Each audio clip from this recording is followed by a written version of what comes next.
Next question. When meeting with a client that you want to do cleaning for the first time. Upon your first meeting, when you're going in to talk to that person, they've already set up an appointment, so you're going in. A couple key things you want to have with you when you go in, obviously, are your business cards, a brochure, and roughly an idea in your head already of the type of place that you're looking at. Is it a restaurant, a dental office, an office, those type of things. You're deciding which one is going to work best for you and which kind of approach you want to take. If it's a restaurant, you're going to look at it a little different than an office.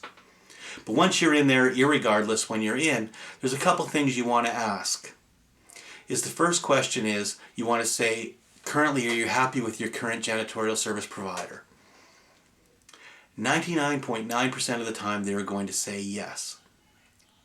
And the right answer would be perfect. I like to hear things like that. Good news is always great. And the reason I'm there, Fred, is the reason I'm here today is to just come in and give you a chance to get a complimentary quote so you can put it away. So you're just kind of comparing apples and apples. No obligation, no charge to you. Again, 9 times out of 10, they're going to say, great, yes. Now, as you're going through and doing the walk around and you're looking around to get your information, there's telltale signs of things you want to do to make it look like you really understand what you're doing. There's 3 key terms to going in and doing a janitorial review. Number 1 is understanding the length of time they want it done. Is this a daily, weekly, monthly type account? How often do they want you to come in? Because that's going to vary greatly on how you're going to handle your janitorial going forward. The second thing you want to know is what type of establishment is it? Again, is it an office? Is it a restaurant? Does it involve kitchens? Does it involve bathrooms? How many of the bathrooms? That type of thing.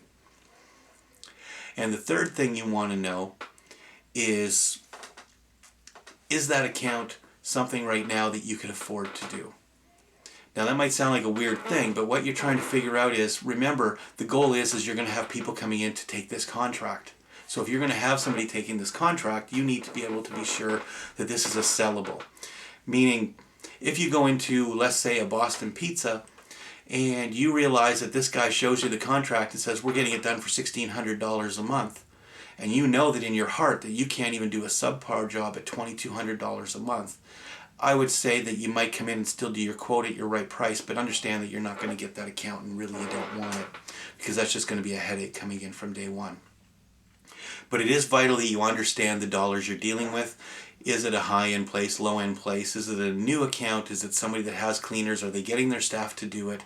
Because depending on which way it is, of course, that's going to be how you're going to sell it. But again, in this video, the bottom things you need to do is you need to find out how many times a week they want it done. Are they happy with the cleaners they have now?